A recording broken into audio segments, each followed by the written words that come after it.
workshop is going to be how to explore how you can use conflict resolution skills as practitioners to help others, to be able to not only find employment but keep employment. And the depressed economy that we're working in, so many people in our population are going through job readiness training programs and different type of job trainings and making career switches. However, they get the job and they don't have the conflict resolution skills to keep them. And that is especially true for the impoverished the impoverished class. And they get the jobs and they don't know how to keep them. So as practitioners, it is my goal to show you how I've used my conflict resolution skills to actually help train and be a component to the training program so that they can actually use those conflict resolution skills. And why is this important?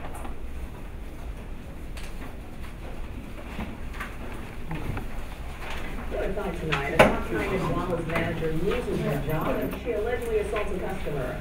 Authorities say the moments before and after the incident were caught on tape. And as Fox 5's Patty Pan reports, warrants have now been issued for the former manager.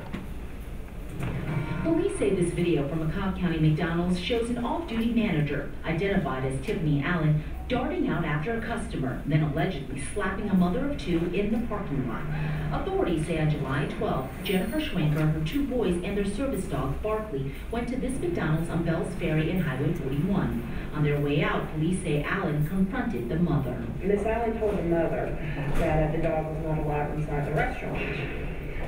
Ms. Schwenker, the mother, went on to explain that it's a service dog, but the dog has every right to be there because the service dog is specifically for her twin boys. They both have autism. After words were exchanged, detectives say Ms. Schwenker stated she was continuously harassed, and when she and her children headed to the restrooms, the video shows Allen followed. As the family was making their way out, Ms. Schwenker realized one of her boys was gone, and detectives say that's when the situation escalated. Ms. Schwenker went into a panic, realizing that her son was missing. She threw down her cup, which was full of liquid, and accidentally splashed a customer who was walking into the restaurant. Ms. Schwenker proceeded to run outside to see if her son had left.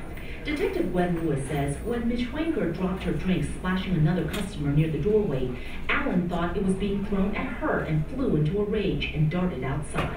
She went outside, said, "Don't disrespect me," and then she slapped her in the face.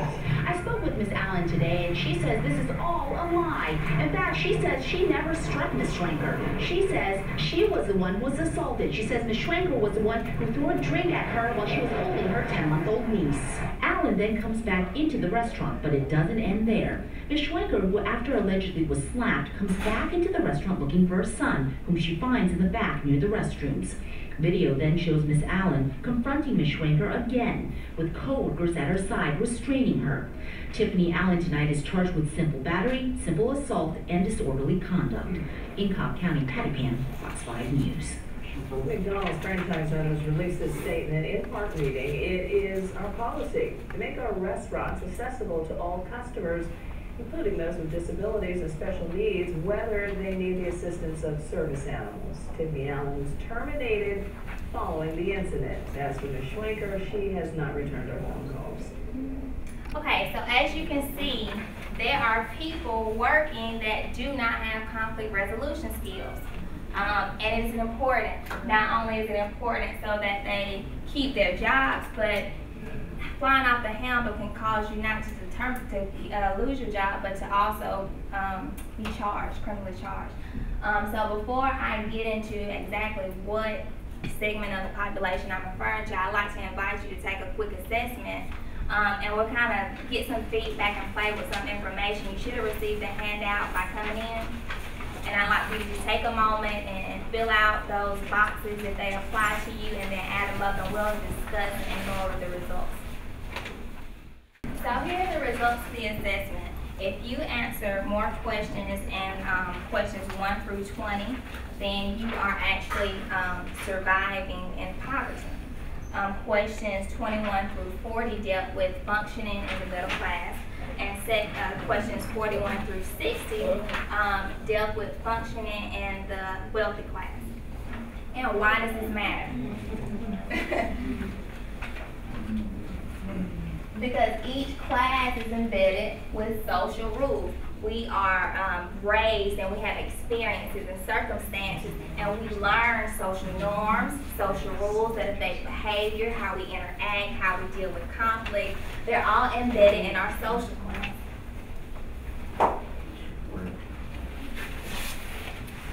So let's look at some of the differences.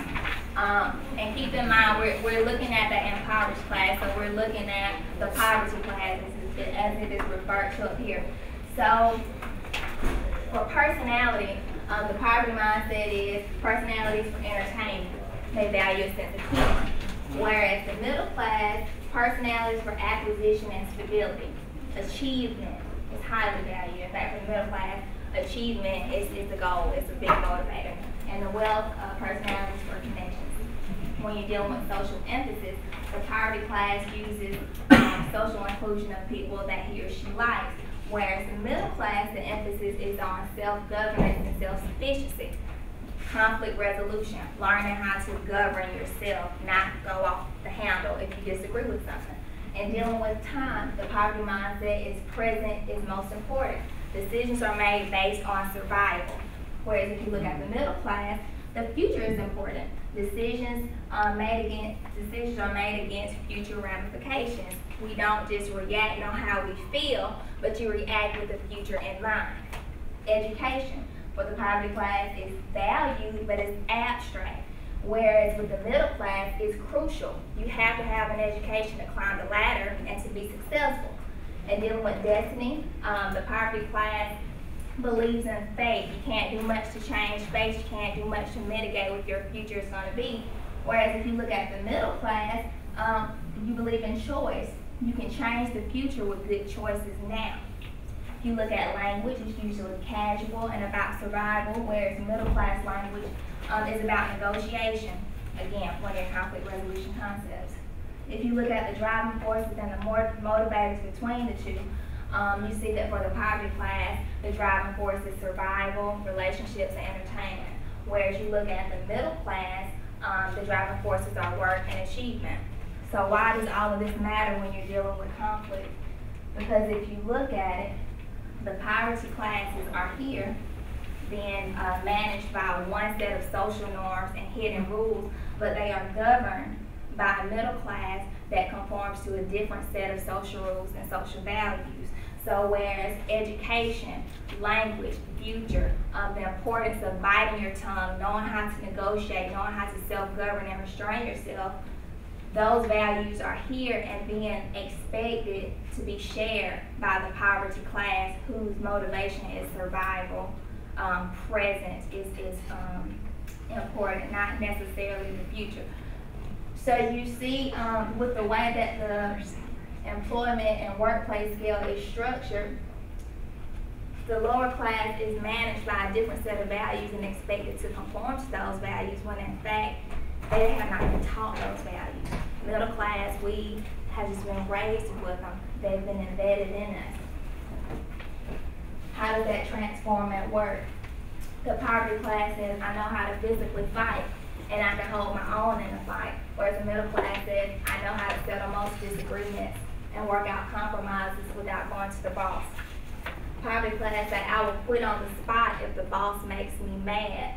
Middle class says, I can bite my tongue when my boss makes me mad. Poverty class, I can go for weeks, I can go without work for a period of time and survive. Middle class, I can work side by side with the crew to get a job done without losing the authority I have.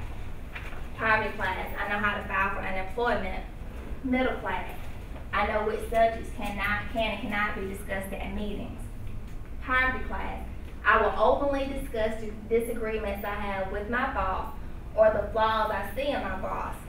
Middle class, I know how to stay out of the discussions when everyone else is complaining about the boss.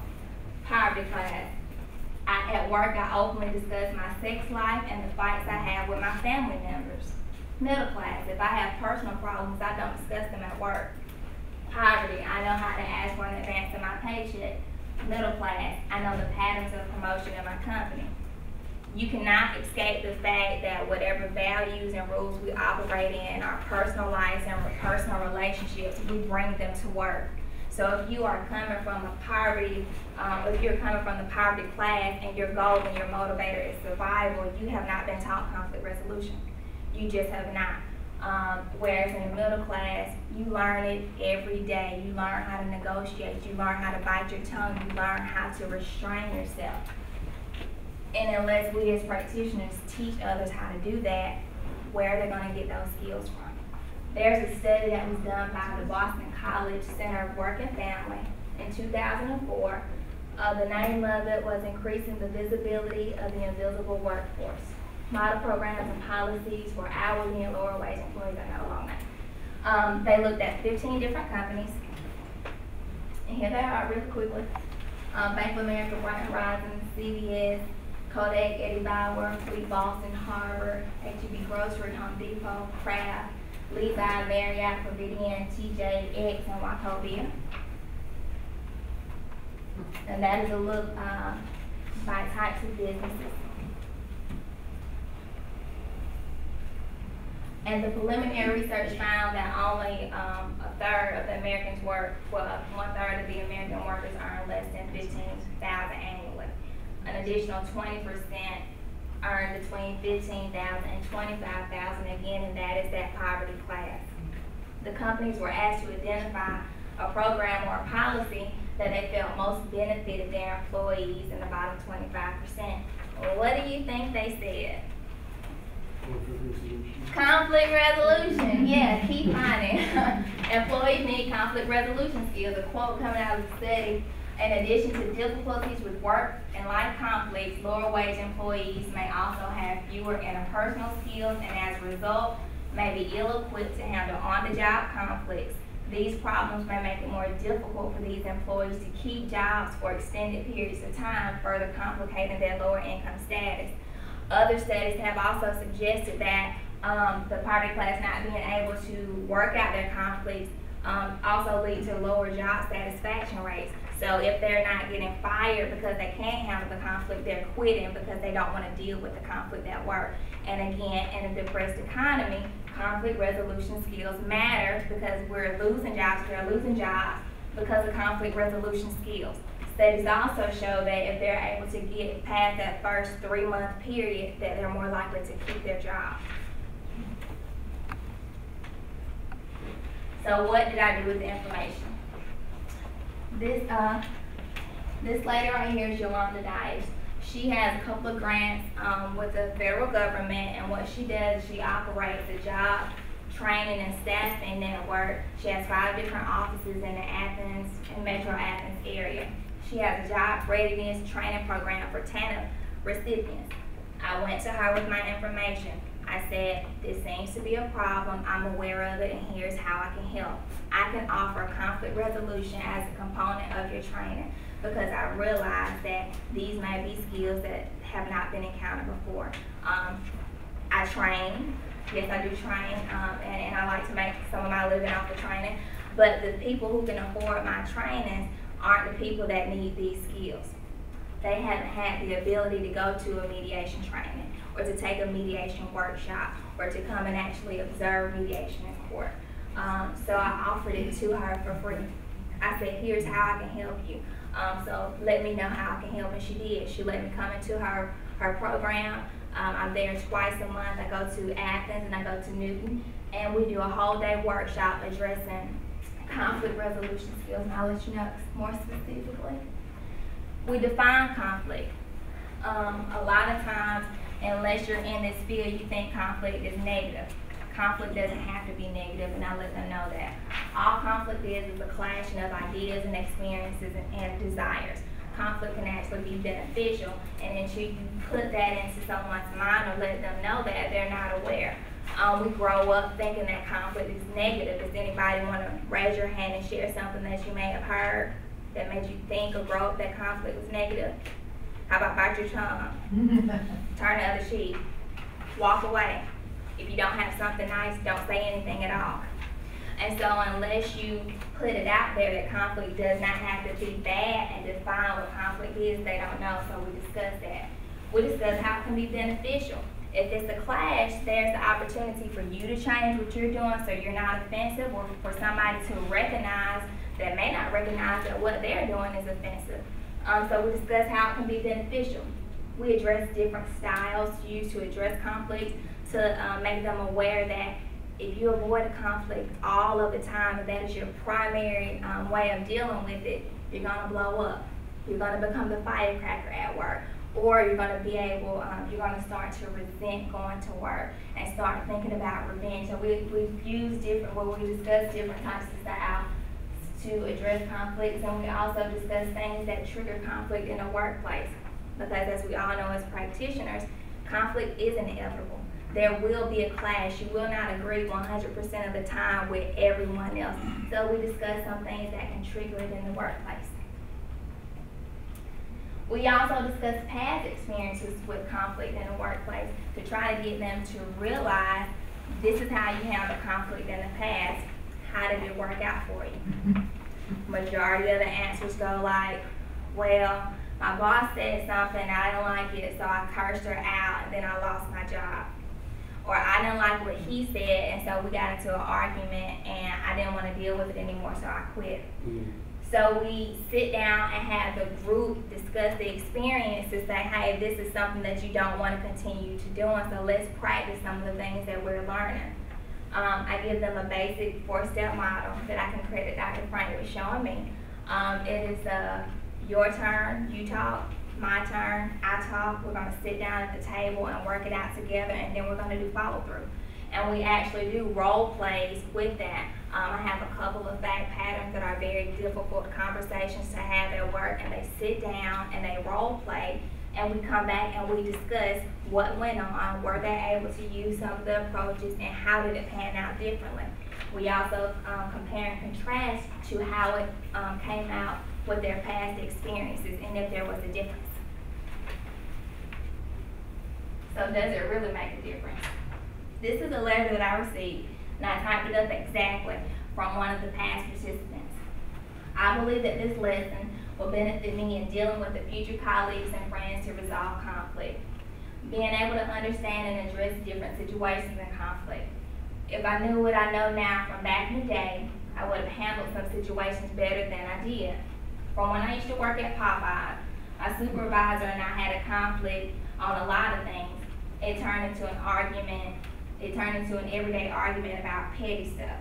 I got tired of it, so I quit. Now I'm out of a job and looking for another, which is hard to find anyone that's hiring.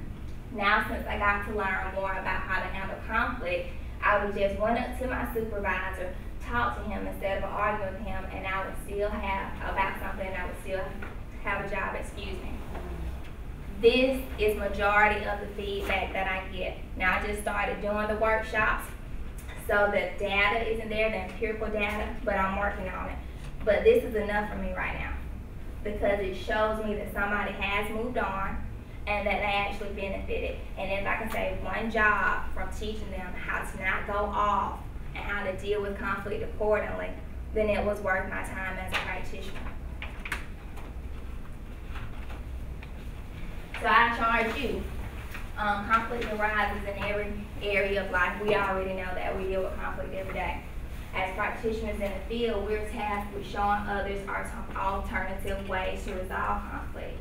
To me, that doesn't just mean showing them if they can pay. It also means volunteering, whether that means going into the church, going into the school, going into a job readiness program, going into some entity or some area that needs conflict resolution skills. We have those skills readily available to us, and we're continually going through trainings, attending symposiums to make those skills better. And I think we have responsibility to give back to the community in that way. Thus, you have a responsibility to ask yourself, how are you going to use your gifts and skills to make a difference? How are you going to be an agent of change? Now, I'll be honest, these workshops are difficult. Because I am used to having a certain audience when I present, like yourselves, it's difficult to walk into these workshops sometimes. I have walked in full of chipper and vigor and say, "Good morning, everybody," and someone's talking to my face, "Goodbye." I have been met with a lot of, I won't say hostility, but a lot of resistance, and it gets difficult. You hear comments that you don't understand, that you may not necessarily agree with, and quite frankly, sometimes it's just difficult, but it's worth it. It is worth it to get that phone call from JPS and they say, you know, well, so-and-so, I called her and I checked up on her on her job and she said she's doing really well. She gets why she lost her last job. And that to me makes a difference. So I sped through my presentation so that we can have some time for questions and feedback, and I encourage you to ask and let's dialogue about it. Go ahead. What do your rooms look like where you're working? Demographically? No, the actual room. The reason is that I'm saying that the closer it looks like a classroom, the more it's going to get resistance, because the people that are in the room really did not like school. And when you put them back in it again, you're dredging up all sorts of things that you don't want. You know, I agree with you, and the funny thing is, in the Athens location, it's actually at a pre-K school, so it's set up identical to the classroom. Yeah, you're just going to get antagonistic just by walking in. But what I found is once you open up and you get to the piece where you're sharing with them and you become more human and not just the presenter of that day, that they actually do open up with you. It takes a while. It's not immediate, but they do. The second location is actually an older house, and it's still set up very similar to this format. You can get them on sofas. Then I go to sleep. But yeah, I do think the setup in the room plays a part of it. But you know, we learn to kind of go around those things and adjust the rooms as we can, and then use our techniques in our toolbox to kind of get around that resistance. Go ahead. I noticed a lot of what's lacking in the population you deal with. I train the same type of population, are social skills. And so that's a big part of what we do with conflict resolution. How do you address the gap in social skills? We do some communication. We do some communication techniques. We do talk about paraphrasing a lot. We talk about active listening a lot. But it's about this big in comparison to the conflict resolution that we do. But I do agree, interpersonal skills, they cross over. They're not just in the workplace. So if you don't have them at home and you don't know how to communicate, I do agree that it will be hard to actually resolve a conflict not knowing how to talk. So we do address it slightly, but it may be an hour or two in an 8-hour presentation. How many people have you dealt with so far? Total? I would say maybe hitting in 200. That's all in the Athens? Yeah, the offices are in Athens, Covington, Danielsville, Winder, and I'm missing one, but there are 5 in the Athens and the Metro Athens area. And the grant money is coming from where now? The grant money is coming from a federal grant she has, and her program is open only to TANF participants. And that's part of their job readiness training program that they have to attend to continue to receive benefits. Do you get a lot of people that have been involved in domestic violence? All the time. Yeah, I would think. All the time. There's usually either a domestic violence case, some type of custody or child support case. There's usually always court involved. So I would think what you teach them can help them not only in the workplace, but also with that, and one kind of overlaps, and, you know, one affects the other. I would like to think so. Yeah. That is my broader goal. Yeah, did you say go for 8 hours? Yes. They have a 30-minute lunch break, and we go all day. Isn't that a bit too much for the group in one day? Well, they do every day. They're actually attending the job readiness training program Monday through Friday, so I'm just one day of that training program. Icebreakers, do you use any in your training, and what type do you use? Actually, when we go around and share experiences, I start with who I am, where I come from, and the conflict that I've experienced at work, and how I've handled it. And what I found to be effective is to invite them to also share conflict, because it kind of builds a common bond, and all the conflict is out on the table. And they kind of laugh about some things, but it kind of opens up the group. Okay. Do you have any experience with older adults in this form? Some, but majority of the participants are young mothers with kids. I've had one father come through in all of the participants that I've had. Some, but when I say older, I'm thinking maybe 50s, 60s, not very old at all. Thank you.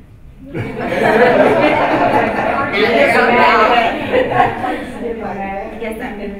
In your opinion, is there some place that we can reach this demographic sooner so that they don't have to come later on to see you? Absolutely. I would love to be able to get into the school system. Yeah. My sister teaches, and one of the, in various schools of various places around Cobb County, but the latest one she's in, it just, the ability of kids to get into the SPAC over very little. Well, what And you then, have to remember, because they've got face issues, is just astounding. it's survival. It Yeah. goes back to the social class and the hidden rules of the social class. The parents that are in my groups have children that are in the school system. And if their mentality and their focus is on survival, saving face, making sure that I look a certain way and I'm not disrespected, they don't have those conflict resolution skills. I would just be blown away to be able to get something like this into the school system. But it's difficult. I also wouldn't be opposed to going and having maybe church groups, or I thought about going to public housing and doing workshops there, anywhere that I can get in to say, hey, here's some skills, here's some ways that you can use conflict resolution so it can benefit you like it has benefited me. I'll be open to doing that. As well as the adult education program. Yes, yes. The evening schools, people who try and get their GEDs, that would be helpful. So then I think about maybe crafting a workshop to take back. Maybe a little bit. Thinking about talking to my HR people and telling them we need some actual conflict resolution. I mean, here lately they've been giving us all kinds of different presentations, but none of them really go to the conflict resolution. More of them, the ones we've been doing are like, sexual harassment, and they touched on the bullying, like how to recognize it, but not so much, here's how you prevent it, or here's how you deal and get through it. And I don't know why I didn't think of it till now, but I mean, obviously that's a really important aspect. So. Well, if there aren't any questions, that concludes my presentation.